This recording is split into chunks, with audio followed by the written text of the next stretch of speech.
Hey everyone, Anthony Fantano here, internet's busiest music nerd. Hope you're doing well.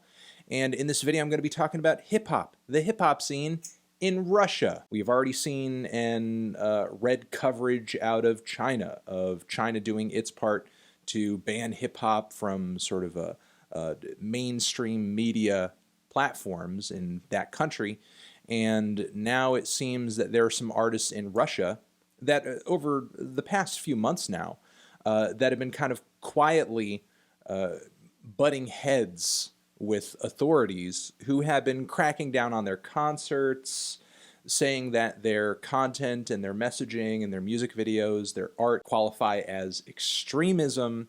And now we have this huge headline over here with Vladimir Putin essentially commenting on the issue. I would not imagine that this issue would not be a big deal, would not be an important thing if you didn't literally have the top guy in the government in Russia commenting on rap's influence on Russian youth culture and what it could potentially mean. Let's read into this Billboard article a little bit. Alarmed by the growing popularity of rap among Russian youth, President Vladimir Putin wants cultural leaders to devise means of controlling rather than banning the popular music. What kind of control? I don't know. I think that's just really probably Putin's way of making it seem like his actions are not quite as authoritarian as they are in fact going to be, and sort of give people the impression that, oh, well, he's not prohibiting free speech or expression or anything like that, but behind the scenes, that's kind of what the effect his actions are taking, and we'll kind of get into that. Putin says, if it's impossible to stop, then we must lead it and direct it. But Putin said at a St. Petersburg meeting with cultural advisors Saturday, December 15th, that attempts to ban artists from performing will have an adverse effect and bolster their popularity, which is true. However, we're going to see that that's kind of the actions that Russian authorities, at least from what I can tell on the local level, are having. That's essentially what's being put into practice. Putin noted that rap is based on three pillars: sex, drugs, and protest. But he is particularly concerned with drug themes prevalent in rap, saying this is a path to the degradation of the nation.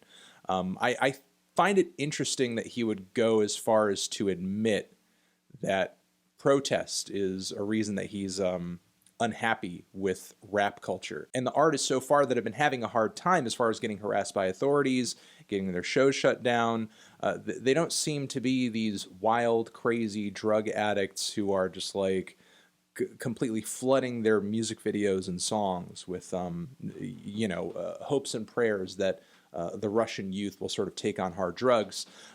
No, and again, we'll get into in a second, these artists mostly seem to be guided by their protests and their issues with the Russian government.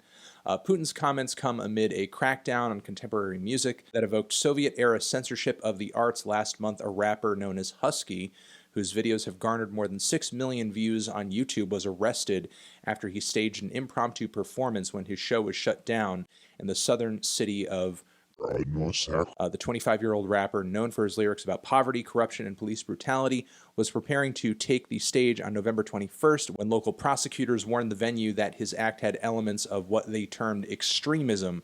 Husky climbed onto a car surrounded by hundreds of fans and chanted, "I will sing my music, the most honest music," before he was taken away by police. Now, from what I understand in this Husky situation, he was scheduled to play at a venue, and then we have the warning here, okay, that he can't perform, or that his act is extreme, and so on and so forth. It got moved to another venue, but then that venue that he performed at, the electricity got shut down. And I mean, who else would shut it down other than someone in a position of power?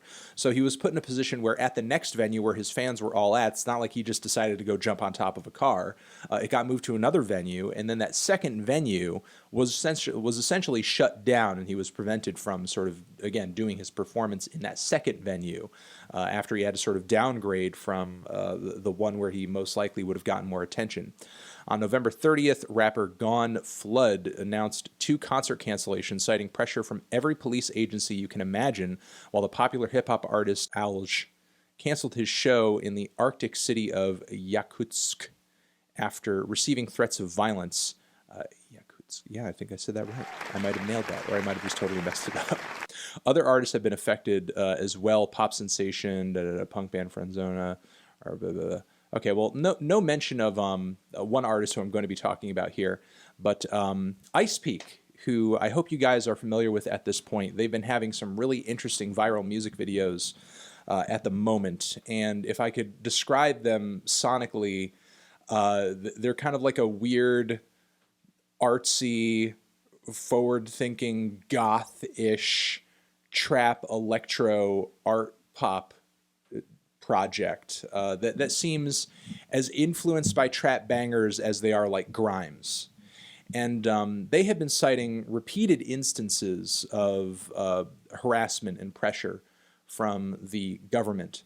Their YouTube channel over here, which does have a handful of cool music videos on it, all of which I recommend. They're getting millions and millions of views. They recently dropped a video that I haven't seen a whole lot of follow-up coverage on, but they recently dropped a video called Go With The Flow, which essentially is this tribute to the LGBTQ community over in Russia. And I'm not exactly sure why the music video is sort of floating around on YouTube on a bunch of other channels. It doesn't seem to be on their channel currently. In other articles that I've seen about the video originally, it seems like that content is gone now. I'm wondering if it's sort of like was on their YouTube channel, but then it got taken down or something, or if there's like some kind of like harassment or control on the part of the Russian government preventing this music video from sort of getting the same kind of exposure that these other music videos have gotten, mostly because I think that they're not sort of trying to spread the same message. I mean, look, when it comes to queer politics in Russia, while we have a lot of work to still do over here in the West, they're still nowhere near as progressive as we are at this moment in time. Things like gay people kissing on camera, which this video does feature, you know, is perceived as extreme. Doing a video like this, as I've read on the part of Ice Peak, is kind of like an FU to the government for, in a way, sort of painting such actions as deranged, treating them as almost criminal, and this is essentially their I guess protest against that. You're talking about artists putting up music videos and either being silenced or being worried for their own safety or their lives or their ability to just sort of function like a regular person because the government will sort of take it upon themselves to harass them. As we just talked about in the previous article, we have Husky over here sentenced to 12 days in jail over his jumping on top of a car and wanting to promote and perform the music that he's performing. And again, instances of artists who, yeah, Putin cites, oh, the sex and the drugs and blah, blah, blah, blah, but the artists who we are seeing getting hit the hardest are the ones who seem to have something to say and have an issue with the Russian government. Moving on from there, I did want to cite this over here, Ice Peak, a little while ago. And I'm glad I waited a little bit to talk about this because there have been sort of more developments in this story with Putin commenting on it and everything. But a little while back, Ice Peak hopped on their social media, on their Instagram account, and said, "We are detained at a police station. They were waiting for us near the train and handcuffed Nick, and we refused to go to the police station. They didn't mention any reason for detainment. Policemen also threatened our tour manager with drug charges, fabrication, if we would try to play a gig."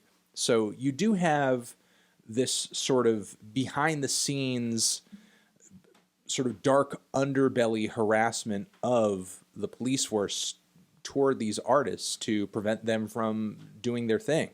And, how could they not be on the radars of everyone at the highest levels of law enforcement and the government if they're getting tens of millions of views collectively on their music videos, and these acts are sort of bringing a message of protest in their music. I will also link down there in the description box to a lengthy post over here from Hip Hop Heads, the Hip Hop Heads subreddit, shout out to them, detailing other information about Ice Peak being threatened by the Federal Security Service during a tour over one of their music videos.